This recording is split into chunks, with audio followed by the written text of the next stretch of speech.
Hey guys, आप सभी दोस्तों का बहुत बहुत स्वागत करते हैं। हम अपने यूट्यूब चैनल में आ चुके हैं फिर से एक और न्यू वीडियो लेकर। और यह है वीडियो खान सर का 71 बीपीएससी का डे 7 में आप सभी दोस्तों का बहुत बहुत स्वागत करते हैं दोस्तों। ठीक है, तो डे 7 का क्लास स्टार्ट हो चुका है। हम जा रहे हैं डे 7 का क्लास करने के लिए।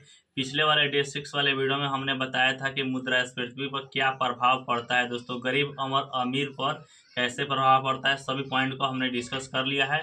और आज के क्लास में क्या हमें नया सीखने को मिलेगा वो उसको हम लास्ट में बताएंगे। और आपको बताएंगे ही क्या क्या पढ़ाई होता है 71 बीपीएससी के डे 7 में दोस्तों। ठीक है, तो मिलते हैं, पढ़ाई करते हैं, उसके बाद आपको बताते हैं। ठीक है,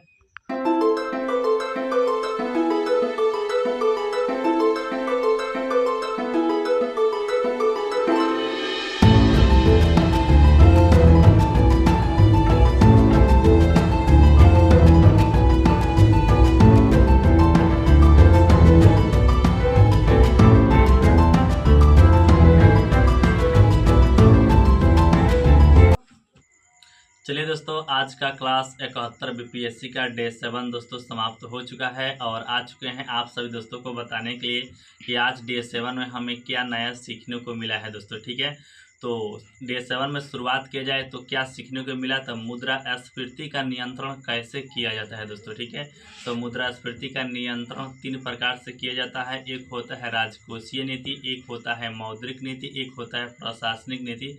जो राजकोषीय नीति होता है ये सरकार लाती है, मौद्रिक नीति होता है जो आरबीआई लाती है दोस्तों। ठीक है, और प्रशासनिक नीति जो आम प्रशासन लोग होते हैं वो मिलकर कंट्रोल करते हैं दोस्तों। ठीक है, बात की जाए राजकोषीय नीति क्या होता है, यह कितने प्रकार का होता है, कैसे काम करता है, इसके बारे में दोस्तों कंप्लीट जानकारी मिल चुका है दोस्तों आज की क्लास में। बात की जाए राजकोषीय नीति क्या होता है, तो यह वित्त मंत्रालय द्वारा जारी होता है। सरकार कैसे करती है, तो सरकार मनी सप्लाई को बढ़ाकर करती है दोस्तों मुद्रास्फीति का नियंत्रण दोस्तों।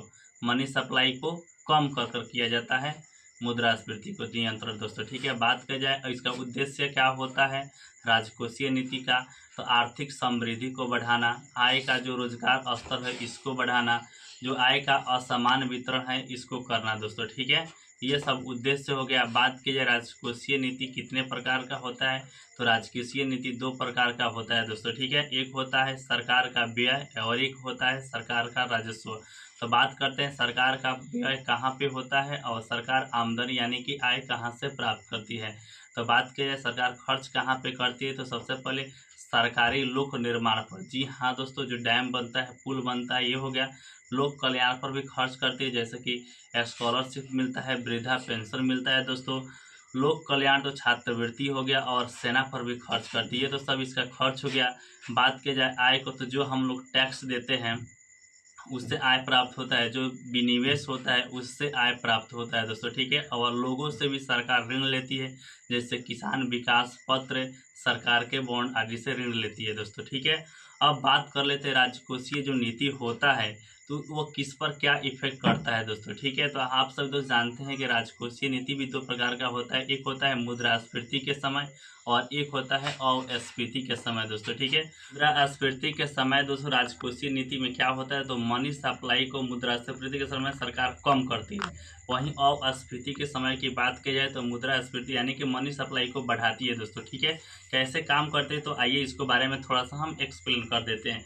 तो इसमें होता है मुद्रास्फीति के समय में सरकार को होता है कि मनी सप्लाई को कम करना है, इसके लिए सरकार अपने व्यय को कम कर देती है। ठीक है, व्यय कम करने से सरकार जितने भी काम काज होता है उसमें कम खर्च कर देती है, जिसके बाद लोगों के पास पैसा पहुंचना कम हो जाता है दोस्तों। इस तरह से कंट्रोल कर सकती है। एक होता है टैक्स, जैसे सरकार टैक्स को बढ़ा दे तो जितना भी पैसा देश के लोगों के पास वो अपने पास संकुचित कर लेती है दोस्तों। एक होता है विनिवेश, विनिवेश को बढ़ा देती है, यानी कि देश की कंपनी को प्राइवेट लोगों से बेच देती है, जिससे प्राइवेट लोगों का पैसा सरकार के पास चला जाता है दोस्तों। इस तरह से भी अपने पास ले लेते हैं। एक होता है लोक ऋण, जैसा कि मैंने आपको बताई है कि लोक ऋण ले लेती है, जिसके चलते आम आदमी का पैसा भी सरकार के पास चला जाता है दोस्तों। यह हो गया मुद्रास्फीति के समय। इसी को अगर उल्टा कर दे तो अस्फीति के समय हो जाता है दोस्तों। ठीक है, और बात की जाए मुद्रास्फीति का प्रकार, तो यह भी 3 प्रकार का होता है। एक होता है संकुचित राजकोषीय नीति, एक होता है विस्तारवादी राजकोषीय नीति, एक होता है तटस्थ राजकोषीय नीति दोस्तों। ठीक है, बात किया जाए संकुचित राजकोषीय नीति को, तो संकुचित करना है, पैसा को सक करना है दोस्तों, इसलिए मनी सप्लाई को आपको कम करना होगा। ठीक है, तो यह मुद्रास्फीति के समय होता है। और विस्तारवादी का बात किया जाए तो अस्फीति के समय होता है, क्योंकि मनी सप्लाई को बढ़ाना होता है। और बात की जाए तटस्थ राजकोषीय नीति का, तो इस पर कोई प्रभाव नहीं पड़ता है दोस्तों। ठीक है, इतना कंप्लीट बारे में जानकारी मिला है दोस्तों। ठीक है, आगे की बात की जाए, इसके बाद दोस्तों 2-3 पॉइंट के बारे में कंप्लीट जानकारी मिला, जैसे कि सब प्राइम लैंडिंग क्या होता है। सब प्राइम लैंडिंग उसे कहते हैं जब सरकार की देश आरबीआई जो बैंकों को कह देती है कि पैसा आपको देना है, कुछ ऐसे ग्राहकों को लोन दे देती है जिससे वो नहीं दे पाते हैं, इकट्ठा नहीं हो पाता, वहीं होता है सब प्राइम लैंडिंग दोस्तों। ठीक है, ये दूसरा होता है फिजिकल क्लिफ। फिजिकल क्लिफ क्या होता है जब देश में मंदी हो जाता है, जिससे चलते सरकार अपने टैक्स को बढ़ा देती है और व्यय को कम कर देती है अचानक से, इसी को फिजिकल क्लिफ कहते हैं। एक होता है फिजिकल ड्रैग। तो फिजिकल ड्रैग क्या होता है कि सरकार कुछ विशेष वर्ग यानी कि जो अमीर वर्ग लोग होते हैं उन पर एक्स्ट्रा टैक्स लगा देती है, उसी को कहते हैं फिजिकल ड्रैग। एक होता है राजकोषीय समेकन दोस्तों। ठीक है, राजकोषीय समेकन क्या होता है जब सरकार अपने व्यय को कम कर दे और आय को बढ़ा दे दोस्तों, अपने वित्तीय घाटे को पूरा करने के लिए, वही होता है राजकोषीय समेकन। एक होता है फिजिकल गाइड दोस्तों। राजकोषीय समेकन को चरणबद्ध तरीके से लागू करना फिजिकल गाइड कहलाता है दोस्तों। तो यहाँ तक कंप्लीट पढ़ाई हुआ है। उसके बाद मौद्रिक पॉलिसी के बारे में यानी कि एमपीसी के बारे में थोड़ा सा जानकारी दिया गया है। तो यहाँ तक डे 7 में 71 बीपीएससी का पढ़ाई हुआ है। तो यह ब्लॉग आप सभी दोस्तों को कैसा लगा नीचे कमेंट कर बता दीजिएगा।